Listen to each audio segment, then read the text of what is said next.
This call is now being recorded.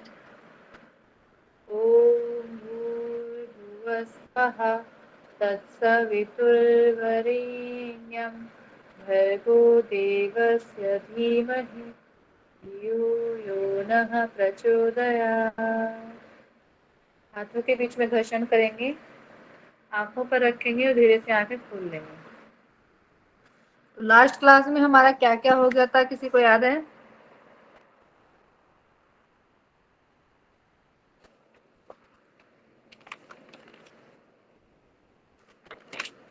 किसी को भी याद नहीं? 2 दिन के गैप में सभी भूल गए। जी मैम, प्रिंसिपल्स और पॉलिटिकल एनवायरनमेंट ऑफ टीचिंग। ये 2 चीजें हुई थी हमारी। तो प्रिंसिपल्स बताएंगे कौन कौन से किए थे हमने।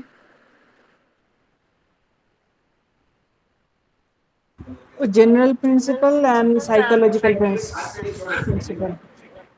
जी, जनरल में कौन कौन से कोई 6 कराए थे मैंने। हाँ, 6 कराए थे आपने। हाँ, कौन कौन से थे? Principle of motivation, principle of activity, principle of interest, principle of linking with life, with definite aim and refinement. 6। जी महुआ जी। तो मैं रिवीजन कर लेती हूँ जो हमने लास्ट अब तक हमने पढ़ा है। तो तैयार हैं क्या सभी? Yes ma'am. जी, तो बताइए ब्लूम्स क्लासिफिकेशन में हमने क्या क्या किया था?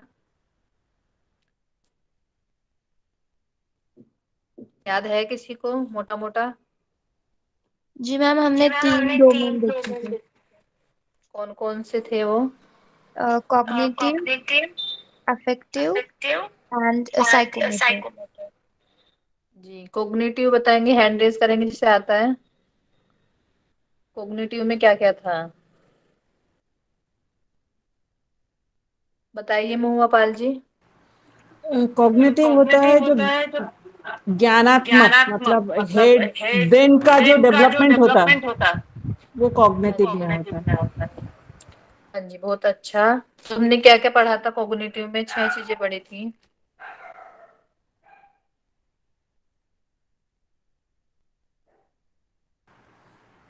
सोनिया जी बताइए कौन सी 6 चीजें पढ़ी थी हमने? जी मैम, इसमें 6 लेवल पे फंक्शन होता है। पहले तो नॉलेज, उसके बाद कॉम्प्रिहेंशन, फिर एप्लीकेशन, एनालिसिस, सिंथेसिस और उसके बाद इवैल्यूएशन। जी, तो एंडरसन और डेविड कर्तवूल ने इसमें चेंजेस किए थे, वो कौन बताएगा? रितिका जी बताइए। उन्होंने लास्ट का जो सिंथेसिस और इवैल्यूएशन का पोजीशन बदला। पहले इवैल्यूएशन है, क्रिएशन है। जी, बहुत अच्छा बहुत अच्छा। तो 3 ही बच्चे हैं जो पढ़ते हैं क्लास में, बाकी सब क्या कर रहे हैं?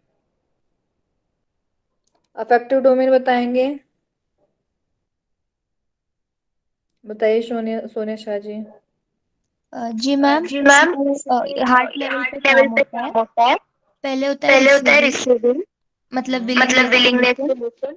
फिर होता है रिस्पॉन्डिंग, जिसमें हम पार्टिसिपेट करते हैं। उसके बाद होता है वैल्यूइंग, जिसमें इन्वॉल्वमेंट होता है।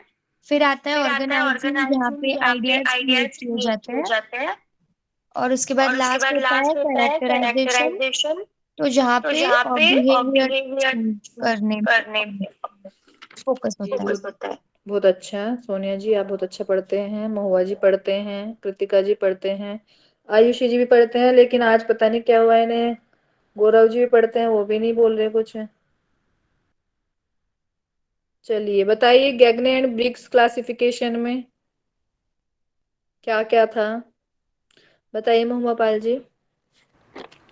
उसमें intellectual skill, cognitive strategies, oral information, motor skill and attitude. जी, तो मैगजाइम्स ऑफ टीचिंग पढ़े थे हमने। उसमें कोई कौन कौन से मैगजाइम्स पढ़े थे, किसी को याद है? रितिका जी बताइए। इसमें हम इसमें हम 10 10 मैगजीन्स पढ़े थे। पढ़े थे। Simple to simple to complex, complex, known to known to unknown, unknown, concrete to concrete to indefinite to indefinite to particular to particular to psychological to psychological to logical, logical, analysis analysis is is whole to the whole to fact, the fact, then then following the following the nature nature of of senses. sense। जी, तो हमने levels भी पढ़े थे, 3 levels पढ़े थे, कौन कौन से हैं? Levels of teaching, Gaurav ji बताइए। मैम प्री एक्टिव, प्रीएक्टिव, इंटरएक्टिव और पोस्ट इंटरएक्टिव और active. Post active. Levels of teaching memory, understanding और रिफ्लेक्टिव थे हमारे तो। अच्छा मैम, थोड़ा सा वो मैं अभी तक क्लास में। चलिए कोई बात नहीं। तो मॉडल्स पढ़े थे हमने दो, कौन बताएंगे? आयुषी जी बताइए।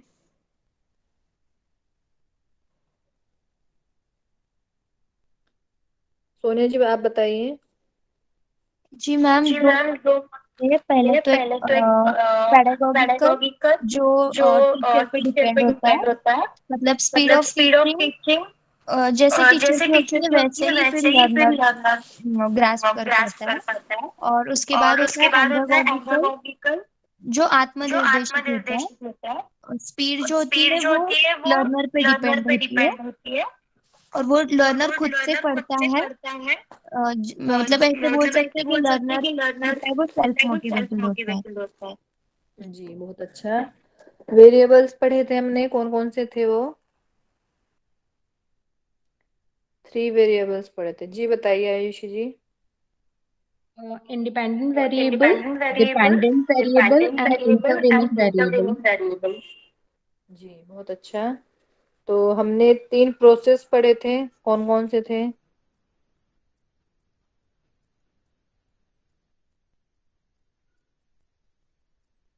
रितिका जी बताइए। Bipolar, बाइपोलर, जी बहुत अच्छा। पॉलिटिकल एनवायरनमेंट पढ़े थे हमने, उसमें 3 चीजें पढ़ी थी, कौन कौन सी? योग की फिटनेस बताइए आप। Ma'am auto ma'am auto auto printing, auto printing और मैम और लेस मैम था जी लेसिस फेयर। तो रजिस्टर। हाँ हाँ, फॉर्म्स ऑफ टीचिंग पढ़े थे हमने सबसे स्टार्टिंग में, वो कौन बताएंगे?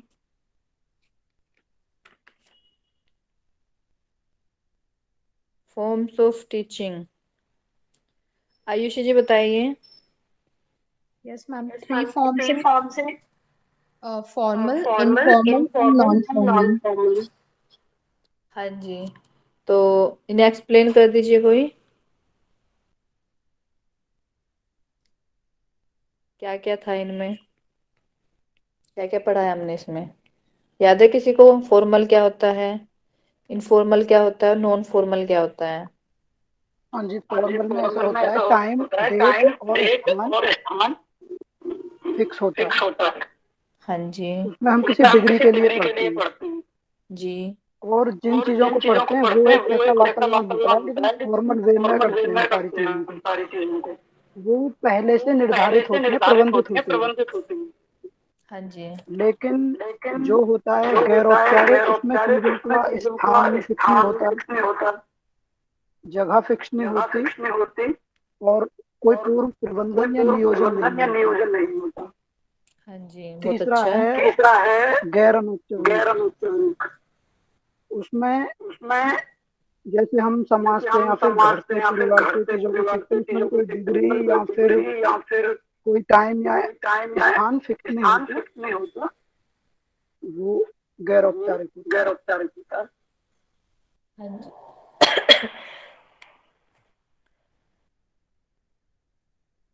बहुत अच्छा बताया, सबने बहुत अच्छा पार्टिसिपेशन किया। तो मैं आज हम पढ़ेंगे लर्निंग के विषय में, ठीक है?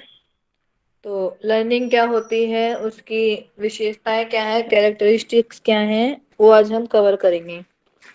तो लर्निंग क्या होता है, जो हमें टीचिंग से मिलता है। हमने स्टार्टिंग से पढ़ते आ रहे हैं कि टीचिंग किस लिए करते हैं हम, कि जो हमारा लर्नर है उसकी लर्निंग के लिए, वो सीख सके, इस वजह से हम टीचिंग करते हैं। टीचिंग का मेन पर्पस हमारा लर्निंग होता है। तो हम इसमें देख लेते हैं, अधिगम सीखने की एक प्रक्रिया है। अधिगम क्या है, एक प्रोसेस है जिससे एक जीव नई चीजें सीखता है और अनुभव के परिणाम स्वरूप उसके व्यवहार में स्थायी परिवर्तन आता है। ठीक है। तो हम जब लर्निंग में क्या होता है, एक जो लर्नर है, जीव माने तो लर्नर, ठीक है, तो वो क्या सीखता है, नई चीजें सीखता है, और ये जो चीजें सीखता है उसका जो, उससे जो चीजें सीखने से जो एक्सपीरियंस मिलता है, अनुभव क्या होता है, एक्सपीरियंस जो मिलता है, उससे उसके बिहेवियर में परमानेंट चेंजेस आते हैं। तो लर्निंग से क्या होता है, वो चीजें सीखता है और उसका जो एक्सपीरियंस है, उसके बिहेवियर में चेंजेस आते हैं लर्निंग से।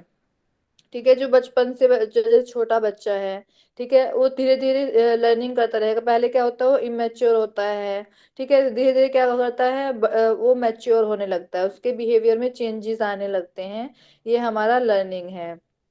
तो इंग्लिश में भी दिया गया है, learning is the process whereby the behaviour of an organism undergoes changes as a result of experience. ठीक है।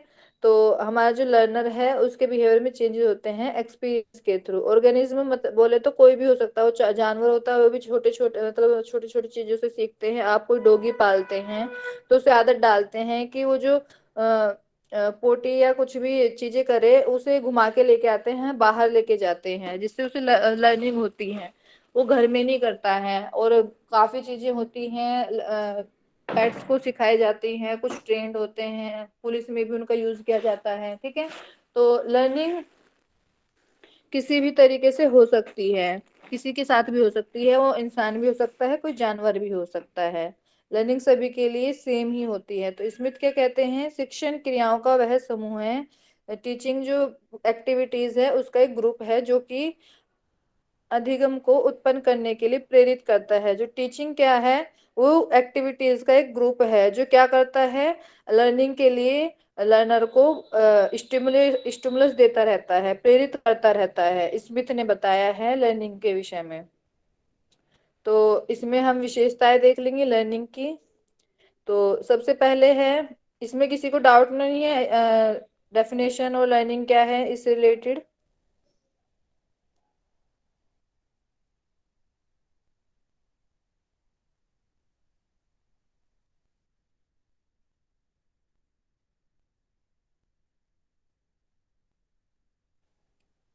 चलिए, बढ़ते प्रभावित करता है।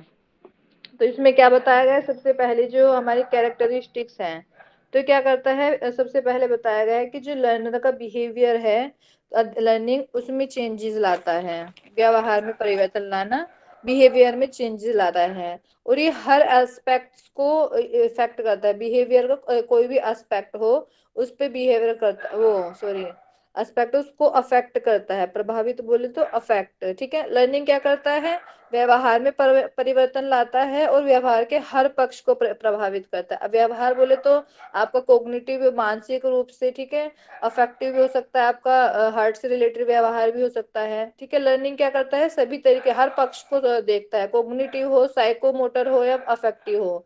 ठीक है। ये सभी पक्ष आपके लर्निंग कवर करता है, साइकोलॉजी लेवल पे भी, आपके कोग्निटिव लेवल पे भी और अफेक्टिव लेवल पे भी। ये हमारा लर्निंग करता है। इसी तरह अधिगम का अर्थ है ज्ञान प्राप्त करना, स्मरण करना तथा अनुभव को संगठित एवं परिष्कृत करना। तो लर्निंग का काम क्या है, नॉलेज है। ठीक है। नॉलेज को आपने गेन किया, उसके बाद उसे याद किया। स्मरण क्या होता है, याद करना।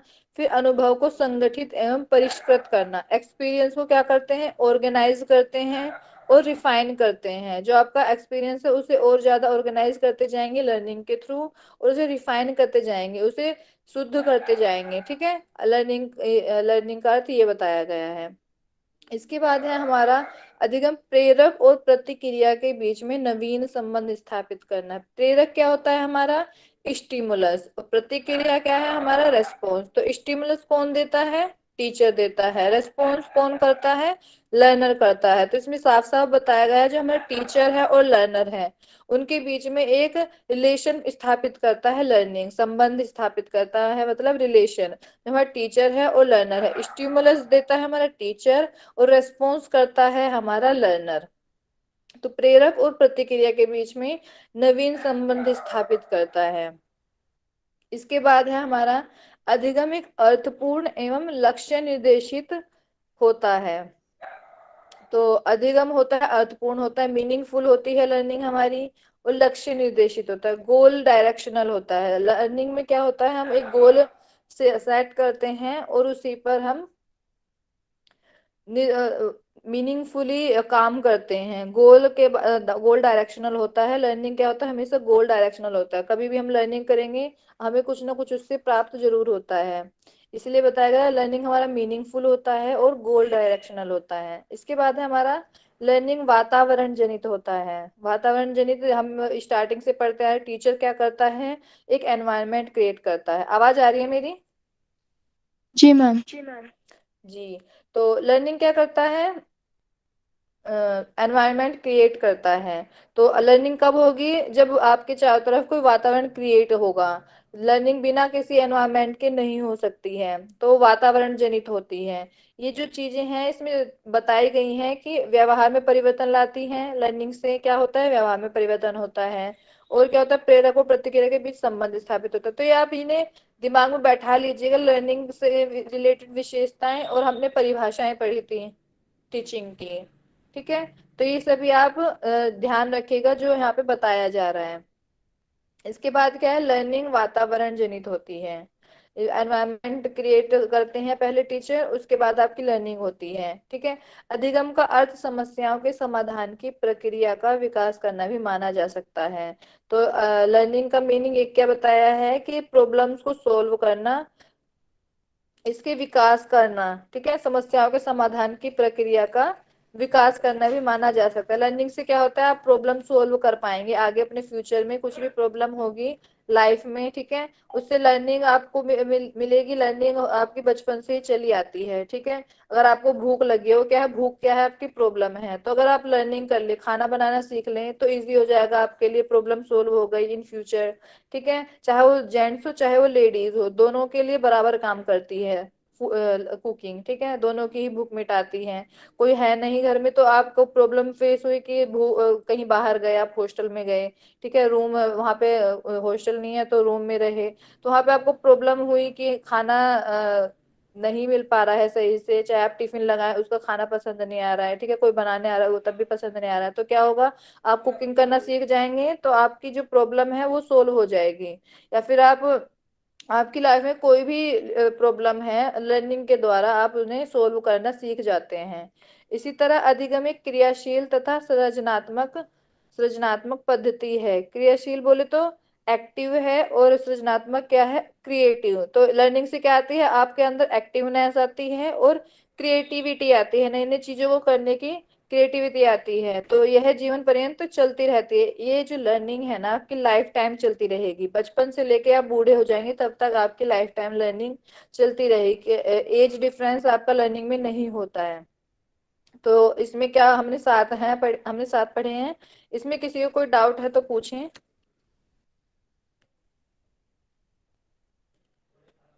किसी को कोई डाउट?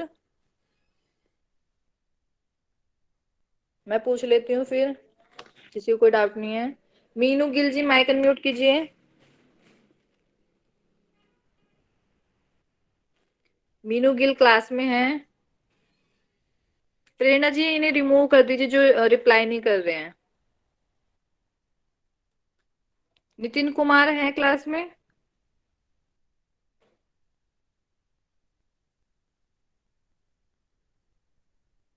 पद्मा धीमान, आवाज आ रही है बाकी सभी को मेरी?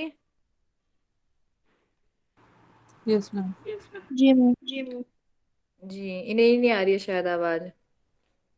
ठीक है, आयुषी जी आप बताइए।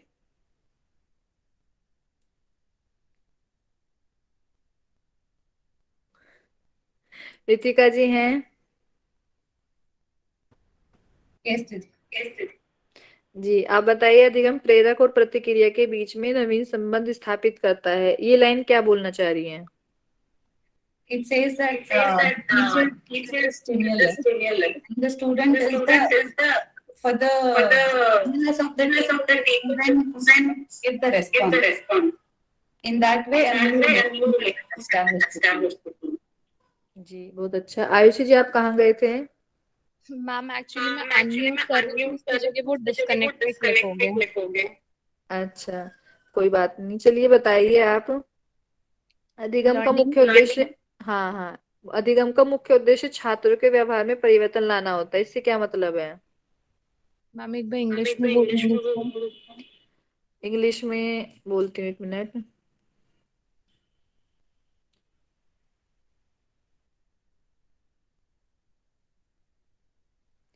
The main objective of learning is to bring about a change in the behavior of the students. It affects every aspect of the behavior. Yes ma'am, learning basically एक प्रोसेस है जो कि कंटिन्यूअसली लाइफ टाइम चलती है, जो कहीं ना कहीं हमारी लाइफ के हर एक फैक्टर को अफेक्ट करती है, चाहे वो स्टूडेंट हो, चाहे वो ओल्ड मैन हो या फिर यंग मैन हो, मेल हो फीमेल हो। तो इस एस्पेक्ट में अगर हम देखें तो जो लर्निंग होती है वो स्टूडेंट के बिहेवियर प्लस उसकी इंटायर लाइफ को कहीं ना कहीं चेंज करती है। जी, बहुत अच्छा। तो रानी जैन जी हैं क्लास में? जी मैम। जी, आप बताइए, अधिगम वातावरण जनित होता है, इससे क्या समझते हैं? मैम मेरा है ना बहुत हुआ है, तो मैं ना रेगुलर क्लास अटेंड ही नहीं कर पा रही हूँ, बार बार नेट जा। अच्छा, चलिए कोई बात नहीं। युवा योगी पंकज यादव हैं क्लास में? मैम मेरे को मैं अच्छे से पढ़ नहीं पाया मैम। से तो अभी पढ़ाया है। विभा गौर जी हैं?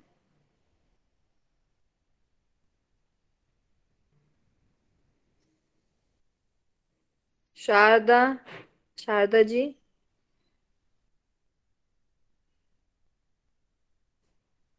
10 लोग आते हैं, उसमें 5 लोग एक्टिव रहते हैं, बाकी 5 लोग पैसिव में चले जाते हैं। गौरव जी बताइए, आप बता रहे हैं। इन्वायरमेंट क्रिएट करता है मैम टीचर, जिसमें छात्र अधिगम करता है। तो जी, अधिगम के लिए वातावरण का होना जरूरी है। हाँ जी, बहुत अच्छा। चलिए तो ठीक है, आगे बढ़ते हैं। देख ले कितने लोग एक्टिव हैं, कितने पैसिव हैं। चलिए, तो नेक्स्ट है हमारा, अधिगम ज्ञान, बोध तथा संकल्प शक्ति द्वारा ही संभव है। तो इसमें क्या बता रहे हैं? ज्ञान होता है हमारा नॉलेज, बोध होता है हमारा अंडरस्टैंडिंग, ठीक है, और संकल्प शक्ति होता है हमारा विल पावर। तो लर्निंग कब होती है? जब आपको नॉलेज मिले, नॉलेज के बाद उसे आप अंडरस्टैंड कर पाए, और विल पावर भी आपका मेन रोल निभाती है अधिगम में, ठीक है। यदि आपके पास विल पावर नहीं है, आप जैसे अब क्लास में हमने अभी देखा, कितने लोग हैं? 10 लोग हैं। 5 लोग क्या है, उनके पास विल पावर है, वो पढ़ना चाहते हैं और आंसर करना चाहते हैं, क्वेश्चन आंसर में पार्टिसिपेट करना चाहते हैं, ठीक है। विल पावर होगी तो आप लर्निंग अच्छे से कर पाएंगे, अगर विल पावर नहीं है तो आपकी लर्निंग अच्छी नहीं होगी।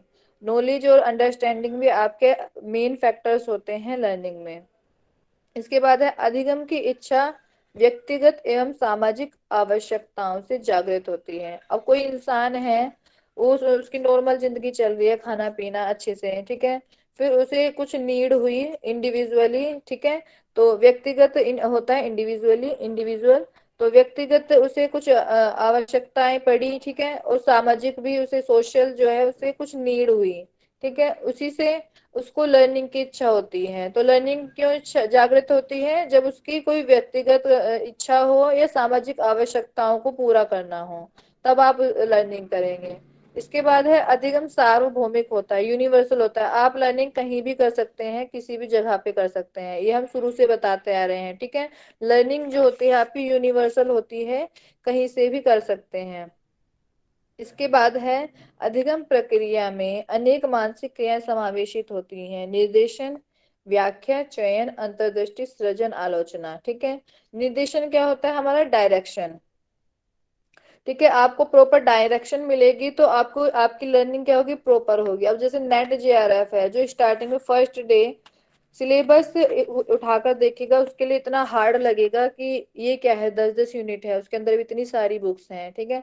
लेकिन अगर आपको प्रॉपर गाइडेंस मिल जाए, जैसे कि आपको एमडीवाईए में मिल रही है या फिर कहीं और कोचिंग सेंटर में मिले, ठीक है, प्रॉपर गाइडेंस मिलेगी आपको, तो आपकी जो लर्निंग है मेंटल लेवल पे मानसिक क्रियाएं होती हैं, तो निर्देशन क्या होता है, गाइडेंस क्या करता है, आपके मेंटल लेवल को अफेक्ट करता है, ठीक है। तो प्रॉपर गाइडेंस मिलेगी तो आपकी जो लर्निंग है बहुत अच्छी है। फिर है व्याख्या। व्याख्या क्या होता है, इंटरप्रिटेशन।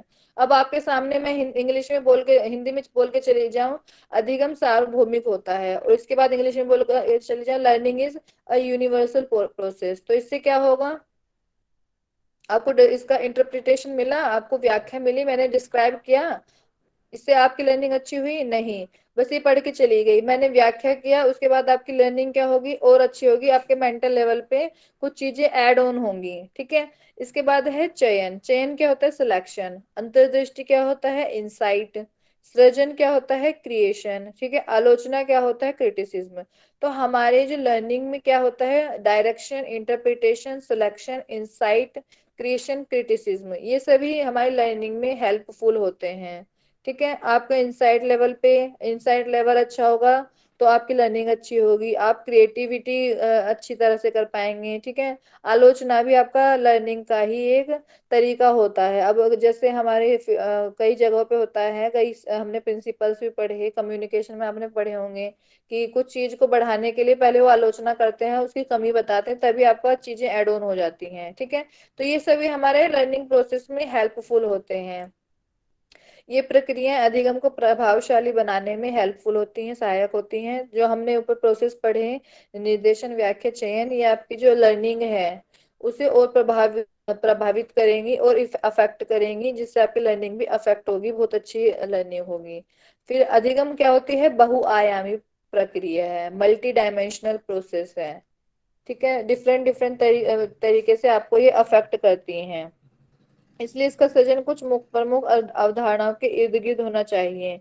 कुछ विद्वान इसे प्रक्रिया मानते हैं और कुछ इसे मतलब जैसे हमने बताया है ना कि टीचिंग से हमारी लर्निंग होती है, तो क्या बताया हमने यहाँ पे, टीचिंग से हमारी लर्निंग का आउटकम मिलता है। लेकिन क्या कुछ जो साइंटिस्ट है उन्होंने क्या बताया है, लर्निंग हमारा प्रोसेस है, ना कि परिणाम। परिणाम बोले तो रिजल्ट, ठीक है।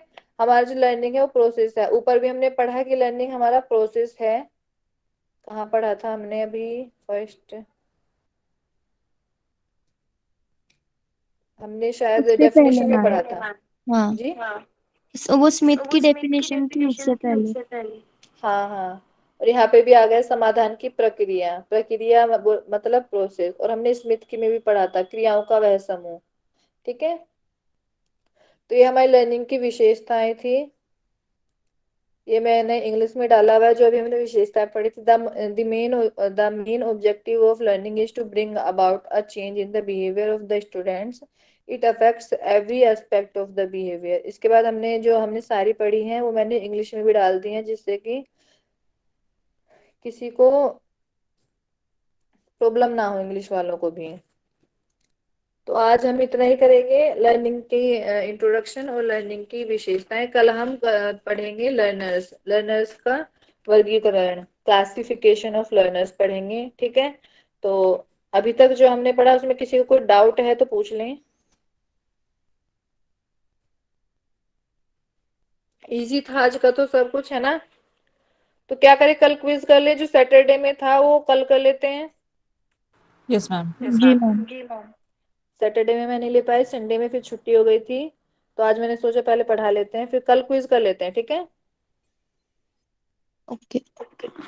कल पढ़ के आएंगे जो भी मैंने आज तक पढ़ाया है स्टार्टिंग से लेकर। तो शांति पाठ कर लेते हैं, किसी को कोई डाउट नहीं है। सबकी आंखें बंद कर लेंगे, कमर गर्दन सीधी, लंबा गहरा श्वास लेंगे।